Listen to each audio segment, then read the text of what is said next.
May the Lord bless you and keep you, dear heart dwellers. Ezekiel began to suffer extreme stigmata pain in his hands and feet. During this suffering, Jesus spoke to him and said, I am laying the axe to the root in the church. I will bring a third through the fire. The inference here was that 2/3 will not make it through the fire. As the suffering was intensifying, he saw the head of Jesus, which apparently had been ripped from his holy body, hanging in the air on a very high pole. The body was nowhere in sight. However, there emerged a huge leviathan-like creature, resembling a crocodile with fire-red eyes and jaws wide open, ready to strike. The left side of this creature's head was smashed, so he only had one eye. Interestingly, the Lord had given me Psalm 74 earlier in the day. Your foes have roared within your meeting place. They have unfurled their banners as signs, like men wielding axes in a thicket of trees and smashing all the carvings with hatchets and picks. They have burned your sanctuary to the ground. They have defiled the dwelling place of your name. They said in their hearts, we will crush them completely. They burned down every place where God met us in the land. Oh, how long, O God, will the enemy taunt you? Yet God is my King from ancient times, working salvation on the earth. You divided the sea by your strength. You smashed the heads of the dragons of the sea. You crushed the heads of Leviathan. You fed him to the creatures of the desert.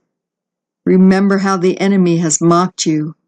O Lord, how foolish a people have spurned your name. Do not deliver the soul of your dove to beasts. Do not forget the lives of your afflicted forever. Rise up, O God, defend your cause. Today the Lord is talking about a bride of scorn and contempt. He had a vision of a religious sister, a chosen soul. She had a black veil over her face. Her eyes were sunken in, and she was barely skin and bone. The Lord began, This is my worldly bride. She responds to my plea for prayer with scorn, contempt, and frustration. She is busy about her own business. When I call to her in the midst of her preoccupations, she rolls her eyes and says to herself, What does he want now? I'm busy. My brides, I made you to stand by my side and comfort me. I called you to be intercessors who care about nothing more than prayer when it is needed. But you are so tied up in what you are creating that you see these calls as bothersome interruptions. You are breaking my heart with your indifference. When I call you, you are full of unbelief, not wanting to acknowledge the need I am bringing before you, because you are engrossed in your own pursuits. Rather than tenderness and concern, your heart has scorn and contempt. Is this the bride I espouse to myself? One who cares for nothing but her own pursuits? I need you, my bride. When you see my head raised high on a pole ripped from my body, have you no tears of compassion for me? Or are you saying, oh well, I wonder what that means? Well, let me tell you what it means. It means I am suffering on an unprecedented scale, suffering like never before, because my body is being devoured by the beast of this world. Oh, how I long for your tender caress and words of encouragement. Oh, how painful to see my chosen souls indifferent to my entreaties. Yes, I expect this from the world, but from you, my chosen ones? My heart is breaking for your indifference. I charge you, enter into my suffering with me. No longer stand at a distance and gawk. Come to my side, rushing to comfort me, in the full awareness of how horrible this suffering is. For those of you who have run to my side, embraced me, and cried out for me, I thank you. You have taken some of the most acute stabs of pain in my heart by your desire to comfort me. And for those of you who don't, strengthen what is left before you lose it all. Set your heart on me, not on what you think you are doing for me, Don't allow me to feel the weight of your indifference and unbelief. Strengthen what is left before even that is taken from you. You have found your sense of worth in what you are doing in this world, even what you are doing for me. Rather, I want you to find your sense of worth only in caring for me, tending my wounds and strengthening my leg as I watch my disheveled bride being stripped of her faith. Yes, there are those who are stripping away the faith we have worked so hard to build in your hearts. They are replacing it with scorn and contempt for being interrupted. Yes, I see the outer form, but the inner light and fortitude for the real cause is lacking. Strengthen what remains before even that is stripped from you. I need you, my bride. For pity's sake, respond in faith, love, and devotion. Burden me no longer with your weariness in responding to the call for prayer. There is nothing worse than a disinterested, unfaithful, scornful bride. Mother Clare read this message you just heard before the rosary, and during the rosary, Blessed Mother Mary answered her with this message.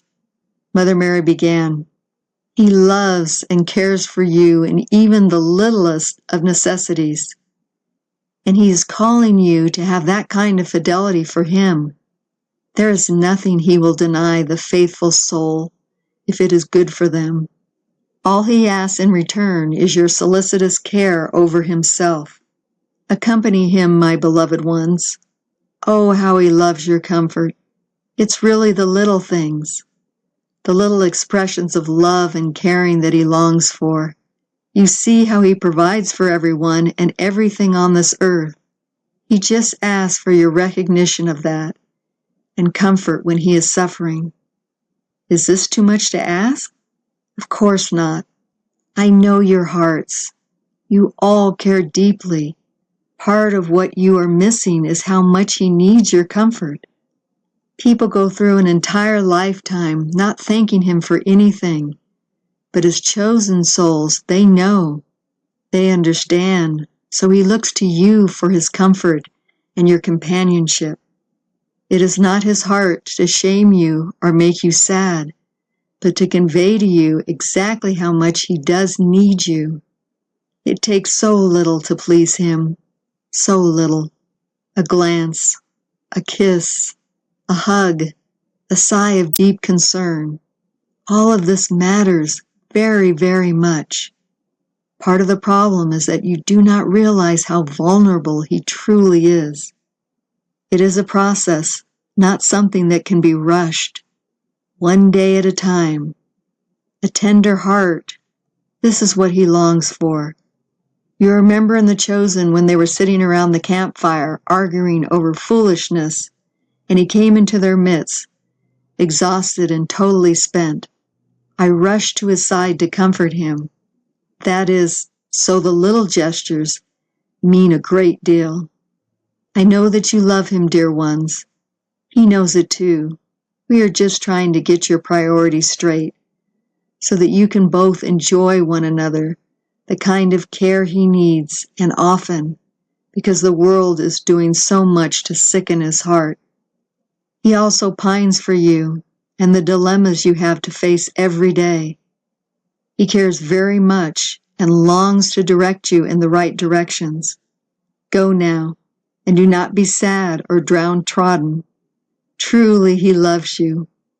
It will seem that you have been blown off course, but truly has you right where He wants you. It is just necessary to give up your agendas and recognize when the winds of Holy Spirit are blowing you into the better course.